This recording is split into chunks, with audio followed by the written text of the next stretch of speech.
US President Donald Trump says Iran's supreme leader, Ayatollah Ali Khamenei, has been killed following coordinated strikes by the US and Israel on Iran. Trump made the announcement on his Truth social media platform. He said bombing would continue for as long as necessary to reach peace in the Middle East. Iran has not yet reacted to Trump's statement on Khamenei's death. Israel's Prime Minister Benjamin Netanyahu says the strikes killed further senior Iranian officials and that Israel will continue to hit thousands of targets in the coming days. Well, let's bring in DW's Washington correspondent, Benjamin Alvarez-Gruber. Benjamin, thanks for joining us here. Donald Trump has confirmed the death of the Iranian leader. Can you tell us more?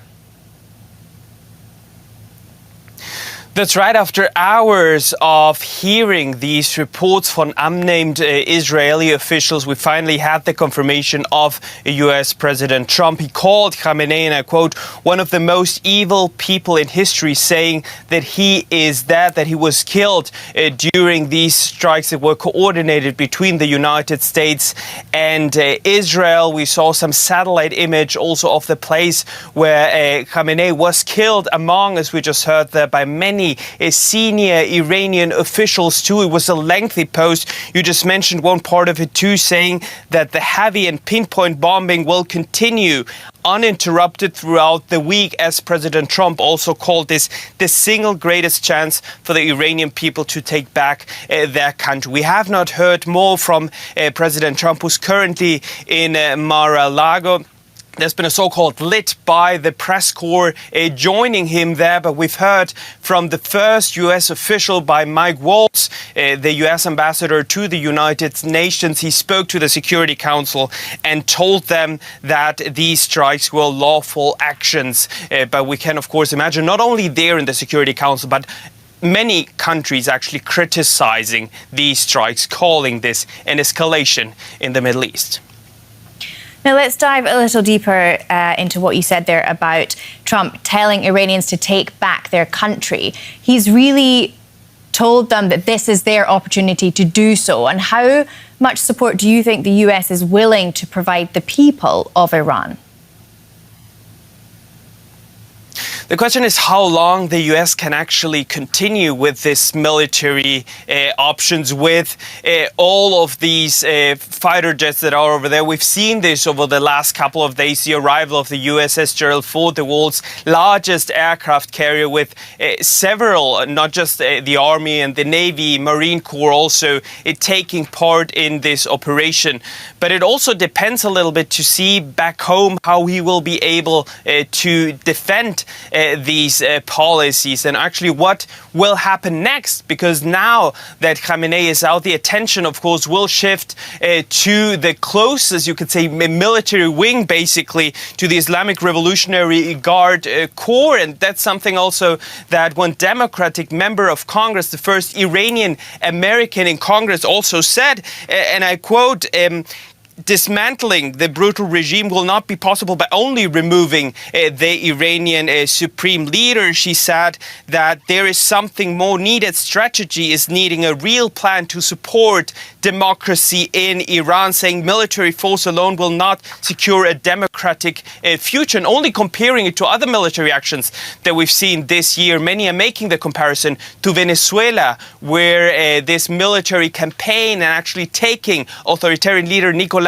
Maduro did not lead to this brutal regime actually to be dismantled. Yeah, so let's talk more about that. And now the death of Khamenei and what that means for the situation in Iran and with the US and Israel's military campaign. I mean, will it then therefore be over sooner than anticipated, or will it become longer and more convoluted? Does the US even have capacity to follow through?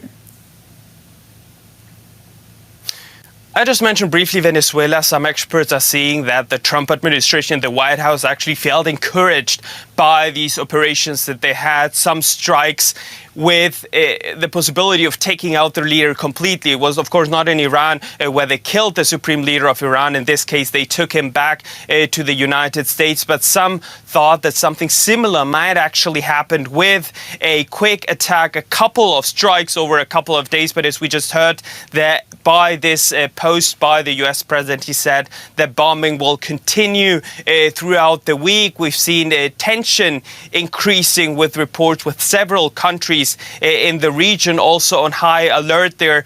But it's also, if we come back to what we're seeing here in the US, what we're seeing here in Washington, we can expect that we will hear more from Republicans too, and from his base as a self-proclaimed peace president who promised to end the US's never-ending wars. And we've seen him ordering strikes on a couple of countries since he returned to the White House. And we heard him only yesterday. We were at the White House South Lawn when he departed to Texas, and then he continued to Mar-a-Lago, from where he started monitoring the situation there, where he said, I prefer a diplomatic solution. But of course, following the news of the last hour, it was clear that possibly it was his intelligence or people surrounding him that said this is the moment to strike. And actually, that's what we're hearing also from reports, that they decided to push the time of the attack and not during this Operation Midnight Hammer during the night,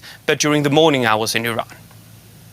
DW correspondent Benjamin Alvarez-Gruber in Washington, thank you so much for that breakdown there.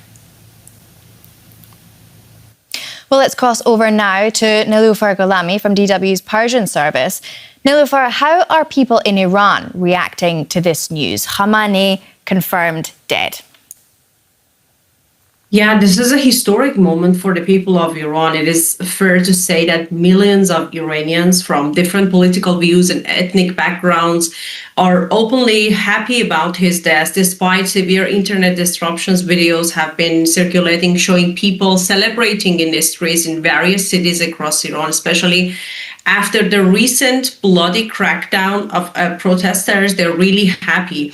In his more than 36 years of rule, Khamenei brought nothing but repression and always ignored the will of the Iranian people. He labeled every social and political movement as an enemy plot, and he was directly responsible for the killing of thousands of innocent Iranians. He was also the one who decided that the Iranian regime would stand by Bashar Assad, for example, in Syria. In Yemen, Khamenei supported the Houthis and caused thousands of civilian deaths in Yemen civil war. And he was also responsible for many destabilizing activities across the Middle East that led to the deaths of thousands more.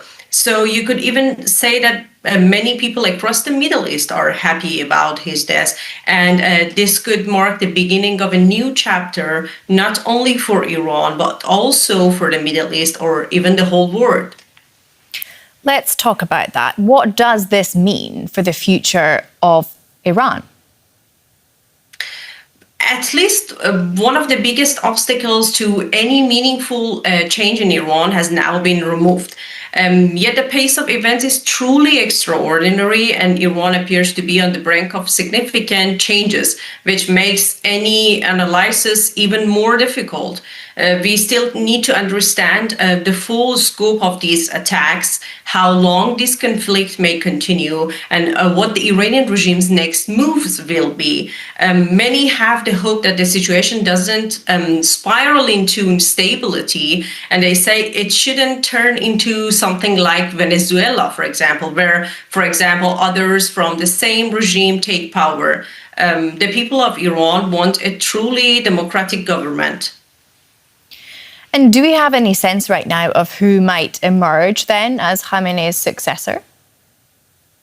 Yeah, there is a great deal of speculations at this point. It remains, however, unclear whether his son, Mojtaba Khamenei, has also been killed. There have been some reports that his wife was killed, claims that have been acknowledged by state media.